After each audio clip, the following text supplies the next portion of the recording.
Hello everyone and welcome to my channel Make It Yourself. I'm so happy to be back and I'm sorry I haven't posted a video for quite some time, and so I'm back with a really easy tutorial. There have been many of you who have been requesting me to make succulent videos. So this is a very easy succulent and it will take hardly few minutes to make it. I do hope you like this tutorial.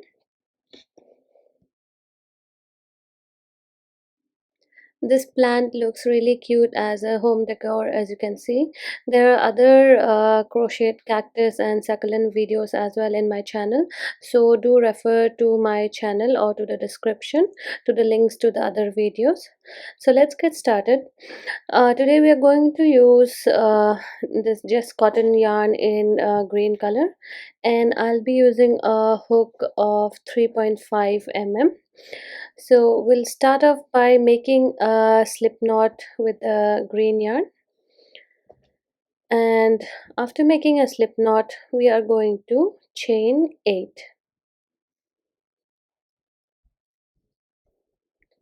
So this is the first chain, second,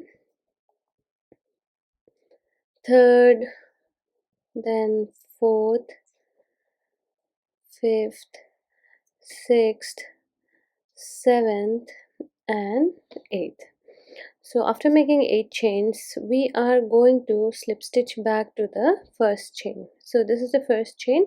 We're going to insert our hook and pull a loop and pull that loop through the first chain, and as you can see we have a ring here. So we are going to make first a chain of 3. So this chain of 3 counts as a first double crochet. Now the rest of the stitches we are going to make inside the ring. So while making the stitches, make sure to hold the tail yarn behind the ring so that we are making our stitches over it. So we are going to make 35 double crochets into the ring. So while making the double crochets, make sure you're making your stitches over the tail yarn also, so you're hiding it in the process of making the stitches. If you do not find this comfortable, you can leave the tail yarn, and at the end of the project you can also use a needle and stitch it in. So continue this till you completed 35 double crochets in the ring. So since the ring is small, there may not be enough space to make 35 double crochets. So what you have to do is you have to pull the stitches to one side, like here. You can pull the stitches away and create some space and then complete the stitches. At this point the pattern will start to appear a bit wobbly or will curl up. So this is expected and this is what we want for our pattern. So once you have done 35 double crochets, we are going to slip stitch to the top of our first double crochet or top of the first chain 3. So make a slip stitch, and this is the end of our first round. Now we're going to start our second round with a chain of 3. Now this chain of 3 counts as the first double crochet. Into the same stitch now we are going to make 3 more double crochets. So we have a total of 4 double crochets in the first stitch. So we have now 4 double crochets in the first stitch.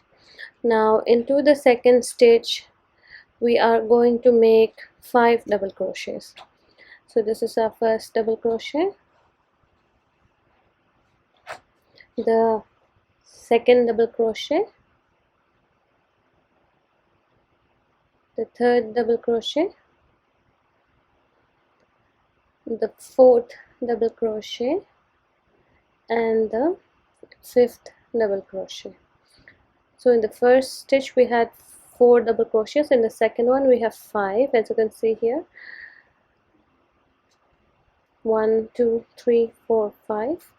Now we're going to repeat this. So again into the next stitch we're going to make 4 double crochets. So first double crochet, the second double crochet, third double crochet, and the fourth double crochet. So following this, in the next stitch we'll be making again 5 double crochets. So just repeat this pattern throughout till we reach the last stitch. We'll just continue making in one stitch 4 double crochet, in the next stitch 5 double crochets till we reach the last stitch. And as you can see, by the end or by the time we reach the last stitch, this pattern has curled up quite a bit, and this is what we want. And now this is the last stitch, and in this I'm going to make 5 double crochets.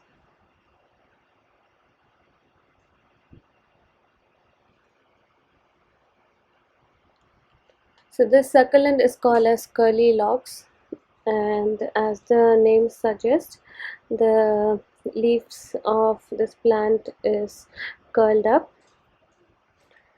and that is why by now you can see we have the pattern which is quite curled up. So we're going to slip stitch to the first stitch, and we are going to chain 3 and start the next round or our third round. So this chain 3 is the first double crochet, and into the same stitch we are going to make one more double crochet. So for this round the pattern is to make 2 double crochets in each stitch. So this is the first double crochet and the second double crochet.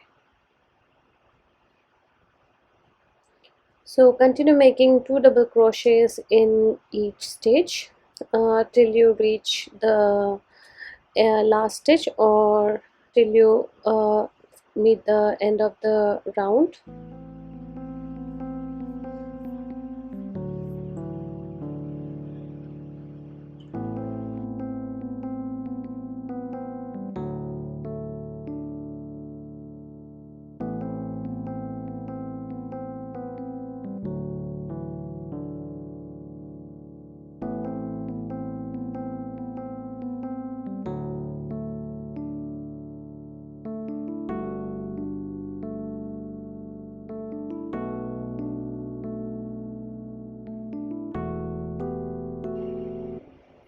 So here we are at the last stitch, and we're making 2 double crochets in the last stitch, and after that, as usual, we are going to slip stitch to the top of our first stitch.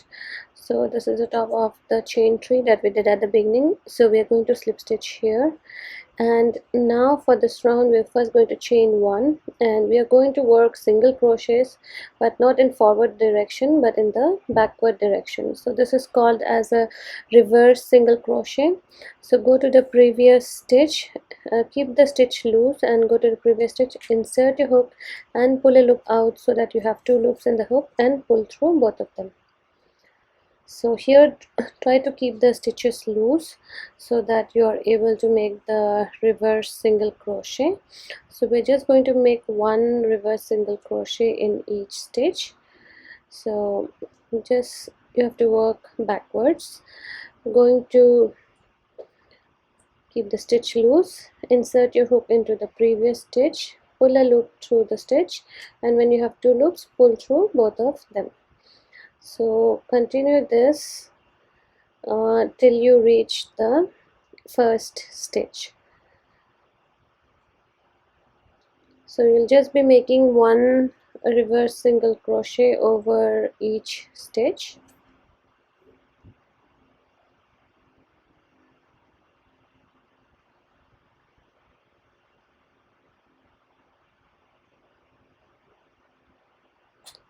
So we are going to keep doing this over each of the stitches.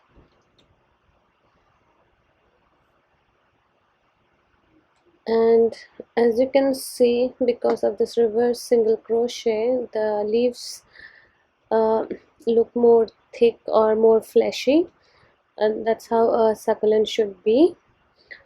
So keep doing this till you reach the first stitch.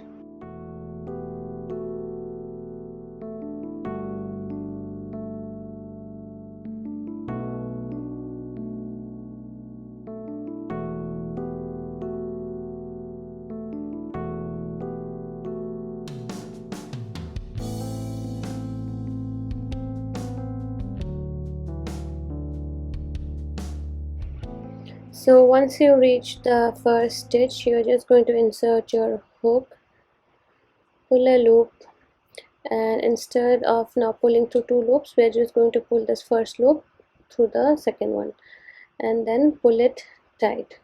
So this forms a knot. So we're going to leave a long tail, because with this tail yarn we are going to stitch this plant to the base and then trim it off. So now you can see our plant here is ready, and we are going to find the center part. So this is the center, and as you can see we have the tail yarn at the edge of the leaf. So we are going to use a needle and thread the tail yarn into the needle, and then just stitch our way to the center of the plant. So you can just insert the needle through few of the stitches till you reach the center part of the plant. So this part, the bottom part will anyway be hidden, so you need not worry about how it looks. So once you reach the center of the plant, you can now get the base. So this base, you can create it based on the size of your pot or the vessel that you're going to place your plant in. So as you can see, I have made it according to the size of this pot that I have here, and you can get the tutorial for the base in the description of this video. So we are just going to stitch this center part of the plant to the center part of this base, and there is no right or wrong way in doing this. You just need to thread it through the center part of the plant and then stitch it to the center part of the base, and we are going to stitch it in a circular way such that all the sides of the plant base is stitched to the base of the soil. So it need not be that accurate or need not look that good, because this part is anyway going to be hidden, but just make sure that it is stitched properly to the base and it is not wobbly. So once you have stitched around it and you are sure that it is stitched tightly to the base, you can pull the yarn and then place a knot into the first stitch. So pulling through the first stitch, you can place a knot here, and then you can trim off the excess tail yarn. So as you can see, this plant here is ready. Now you can place the plant into whatever pot you like to use. So you can use a normal pot like this also, and you can leave the plant as it is, or you can color the edges of the plant with a brownish tint, because that's how these curly cues actually look like. So this curly locks have a pinkish or a orangish shade to the edge of the leaves, so this is why I am using eyeshadow and just painting the edge of the leaves using this eyeshadow. You can totally skip this step and leave the plant as it is, and it will look beautiful as well. So just paint the edges and then buff it a bit, and you can see this is how it finally looks like. And I really hope you enjoyed this tutorial and make a number of crochet house plants which are really low maintenance. Do subscribe to my channel and click on the bell icon for notifications on new videos, and give me a thumbs up if you like this video. Thank you very much for watching, and have a great day, guys.